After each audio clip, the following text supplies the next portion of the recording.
भगवान के नाम पर कुछ दे दो बेटी, 2 दिन से कुछ नहीं खाया है।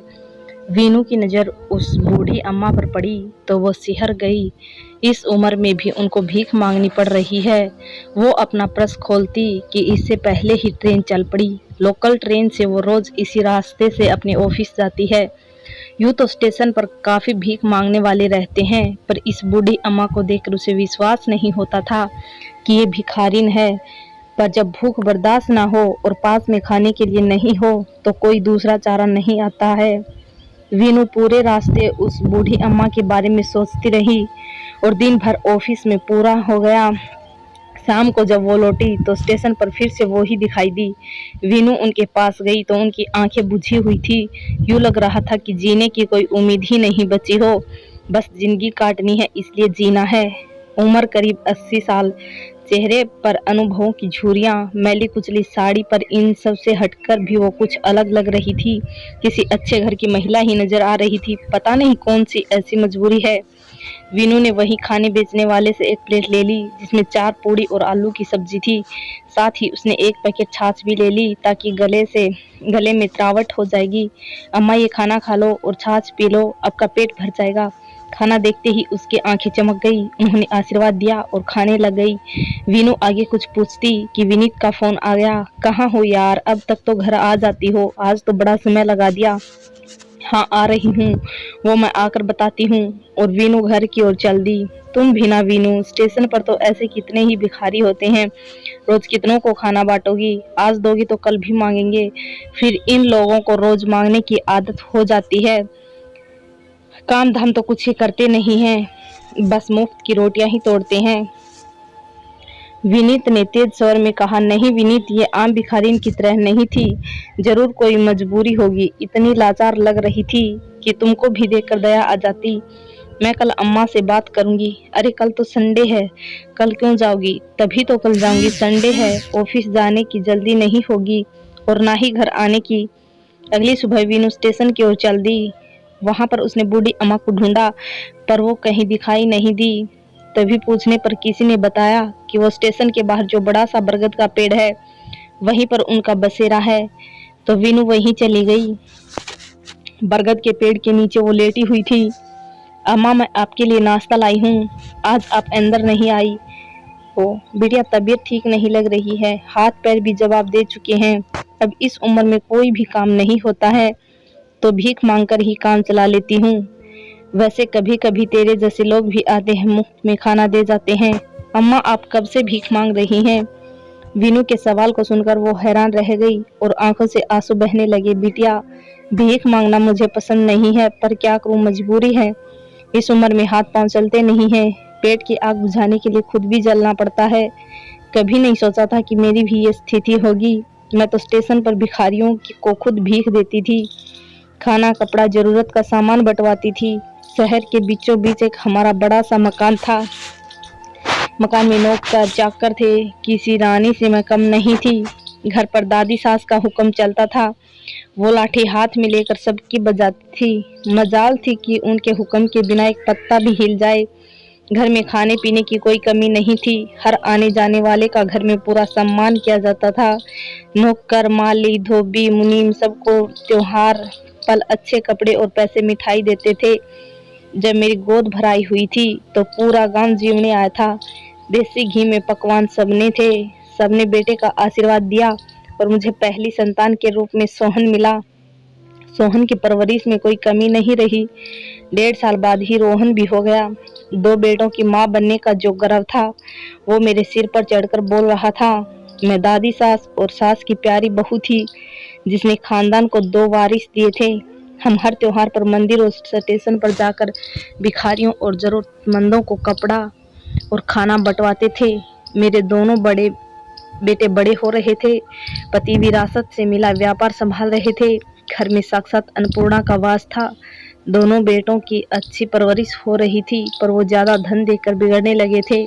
पढ़ाई से जी चुराकर गलत संगत फंसकर जुए और शराब में धन लुटाए जा रहे थे। और जो लोग पति के साथ व्यापार में जुड़े थे वो भी छल कपट करके धन बना रहे थे। शादी की उम्र निकलती जा रही थी। हमने तय किया कि शादी कर देंगे ताकि हो सकता है बेटे शादी के बाद सुधर जाएं। परिवार का बड़ा नाम था। आखिर दोनों की शादी तय हो गई। एक साथ ही घर में 2 बहुएं आ गई। अब लग रहा था कि लक्ष्मी घर आई है तो घर की स्थिति सुधर जाएगी। गरीब घरों से बेटियां लाए थे, पर वो तो हमारे ही सिर पर चढ़ गई। इतना धन देखकर दोनों को लालच आ गया और फालतू खर्च करने लगी। पहले तो हम बेटों से ही परेशान थे, पर अब बहुएं भी नक चढ़ी आ गई थी। वो भी अयासी में कम नहीं थी। महंगे कपड़े, जेवर खरीदने और सैर सपाटे में लग गई थी। मेरे पति व्यापार और मैं घर बार संभाल रही थी। दोनों देर तक उठती नहीं थी और रसोई में पैर नहीं रखती थी। मेरी हालत देखकर पति ने बेटों को कई बार समझाने की कोशिश की, पर वो समझे नहीं। ये चिंता करने लगे और एक दिन अचानक से इनकी तबीयत बिगड़ी और मुझे संसार में अकेला छोड़कर चले गए। इनके जाने के बाद भी बेटों की नींद नहीं खुली। 2-2 बच्चे हो गए, पर व्यापार संभाला नहीं गया और उसमें नुकसान होने लगा। एक दिन ऐसा आया कि कर्जदारों की भीड़ सिर पर आकर खड़ी हो गई। दोनों बेटों को तब होश आया, पर जब तक सब कुछ नष्ट हो चुका था। अब घर में लड़ाई झगड़े शुरू हो गए। दोनों बहुएं रोज मायके जाने की धमकी देती और घर में भी पैसों की भारी तंगी हो गई थी। वो कहते हैं ना कि विधवा माँ सबकी आंखों में खटकती है। मैं विधवा थी, कोई सहारा नहीं था, तो दोनों बेटे बहू कुछ भी सुना देते थे। मेरे खाने पीने में कटौती करने लगे थे। उन्हें लगता था कि अकेली इस माँ का बहुत खर्चा हो जाता है। अब रोज मुझे कोसा जाने लगा। मेरी वजह से दोनों कहीं ढंग से काम नहीं कर पा रहे थे। घर में विधवा हो तो बरकत भी कम होती है। यही सोचकर बहुएं भी मुझे ताने देने लगी थी। मुझे कुछ समझ नहीं आ रहा था कि मैं क्या करूं। एक दिन सोहन बोला, माँ आपको तीर्थ स्थल की यात्रा करवा लाता हूँ, हो सकता है कुछ पुण्य मिले और हमारे घर की स्थिति सुधर जाए। मैं भी ऐसे गरीब खुश में तीर्थ यात्रा करवाने की क्या सोची। फिर भगवान का ही फैसला मानकर मैं तैयार हो गई। जिस तीर्थ स्थल जाना था वहां से 2 स्टेशन पहले सोहन मेरे लिए पानी लेने को प्लेटफार्म पर उतरा था। पानी तो लाया नहीं और खुद भी नहीं आया। ट्रेन चलने लगी और मेरे पास 1 रुपया भी नहीं था। स्टेशन जाकर गाड़ी रुक गई। मैं नीचे उतरी और अपने बेटे को संभाल रही थी, पर वो नहीं आया। स्टेशन पर ही सुबह से शाम हो गई। पास में पैसा भी नहीं था और भूख भी लग रही थी। कुछ नहीं सूझा। 1-2 दुकानदारों को अपनी आपबीती सुनाई, पर किसी ने भी मुझे खाना नहीं दिया। मैंने कहा, मुझे उधार दे दो, मेरा बेटा 1-2 दिन में लेने आ जाएगा। तो सब हंसने लगे। अम्मा तुम बहुत भोली हो, तुम्हारा बेटा अब कभी नहीं आएगा। वो तुम्हें यहाँ छोड़ गया है। तुम्हारे साथ रहना उसको भारी लग रहा था। मुझे विश्वास नहीं हुआ। 9 महीने जिस बेटे का भार उठाया, खून से सींचा, आज उन्हीं बेटे को माँ भारी लगने लगी थी। बस तब से बेटों का इंतजार करना छोड़ दिया है। अब तो यहीं स्टेशन पर भीख मांग कर गुजारा कर लेती हूँ और भगवान का नाम जप लेती हूँ। बूढ़ी अम्मा की कहानी सुनकर वीनू की आंखें भर आई। सच है, सब जानबूझकर भीख नहीं मांगते, कुछ लोग मजबूर भी होते हैं। वीनू घर पर आ गई, अपनी बूढ़ी अम्मा से मिलाई। कोई कहानी सुना दी होगी। हाँ, विनीत, ऐसी कहानी जो अंदर तक मन को झकझोर देती है। बेटों से माँ का भार ना उठाया गया तो वो उन्हें स्टेशन पर छोड़कर चले गए। मैंने कहा, बूढ़ी अम्मा आप अपने घर का पता दो, पर वो मुकर गई। वो अब ना बेटों के साथ रहना चाहती है और ना ही उन्हें सजा दिलवाना चाहती है। वापस भी जाना नहीं चाहती। जब बेटों ने मेरा त्याग कर दिया तो मैं क्यों उन्हें मोह रखूं। पत्थर की बन गई है। पर विनीत, मुझे अम्मा का इस तरह स्टेशन पर भीख मांगना अच्छा नहीं लगता। हम उनके लिए कुछ नहीं कर सकते। वीनू, हम क्या कर सकते हैं? हमारी अपनी नौकरी है, अपनी बेटी है जिसकी जिम्मेदारी हमारी है कि हम उसे अच्छा जीवन दें। लेकिन विनीत, हम अपनी बेटी को सब दे रहे हैं, पर वो जो सबसे अमूल्य विरासत है वो नहीं दे पा रहे हैं। हमारी बेटी अकेलेपन से जूझ रही है। हम उसे समय नहीं दे पा रहे हैं और ना ही दादी नानी का प्यार दे पा रहे हैं। विनीत, क्यों ना हम उन बूढ़ी अम्मा को गोद ले लें और अपने घर लेकर आ जाएं। उन्हें भी सहारा मिल जाएगा और हमारी बेटी को दादी नानी का प्यार भी मिल जाएगा। तुम्हारा दिमाग खराब हो गया है? ऐसे ही रास्ते से किसी को भी उठाकर अपने घर में ले आऊं? किसी के बारे में कुछ पता तो होना चाहिए, फिर वो हमारी कोई नहीं लगती। ऐसे मदद करना चाहो तो कर सकती हो, पर उन्हें घर तो नहीं ला सकते हैं। अनजान अजनबी लोगों का कोई भरोसा नहीं होता है। लेकिन विनीत, तुम भी तो अनजान और अजनबी ही थे जब तुम्हें अनाथालय से लाया गया था।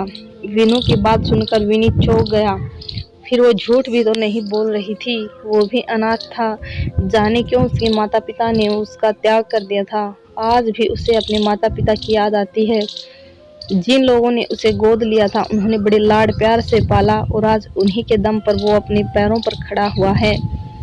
वीनू से शादी हुई और एक दिन दोनों उससे ही मिलने अपनी कार से आ रहे थे, पर भीषण सड़क दुर्घटना में दोनों मारे गए और अपनी पोती का चेहरा भी देख नहीं पाई।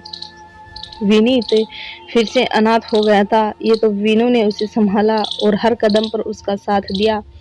मुझे माफ़ कर दो वीनू, हम कल सुबह ही उन अम्मा के पास चलेंगे और उन्हें घर पर ले आएंगे। रात को वीनू बहुत खुश थी। उसने अपनी बेटी को भी बताया था कि वो कल दादी को लेकर घर पर आएंगे। सुबह उठकर तीनों ही स्टेशन चल दिए। वीनू की नज़रें उन्हें ढूंढ रही थी, तभी दूसरी ओर बहुत भीड़ दिखी। वो भी भीड़ के अंदर देखने की कोशिश करने लगी। अंदर देखा तो मुंह से चीख निकल गई। अम्मा का शव पड़ा था। काफ़ी दिनों से बीमार थी। समय पर इलाज न मिलने के कारण मृत्यु हो गई।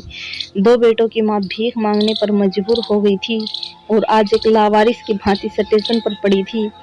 वीनू रोने लगी। बहुत मुश्किल से विनीत ने समझाया। लोग एक एक करके जाने लगे, पर वीनू वहाँ से हिली नहीं। विनीत, हम अम्मा को अपने साथ नहीं रख पाए, पर सम्मान से इनका अंतिम संस्कार तो कर ही सकते हैं। इनके बेटों को खबर भी नहीं होगी कि आज उनकी माँ इस दुनिया से चली गई है। विनीत ने पुलिस वालों से परमिशन ली और सम्मान से अम्मा का अंतिम संस्कार कर दिया। वीनू ने भीगी आंखों से उन्हें विदाई दी।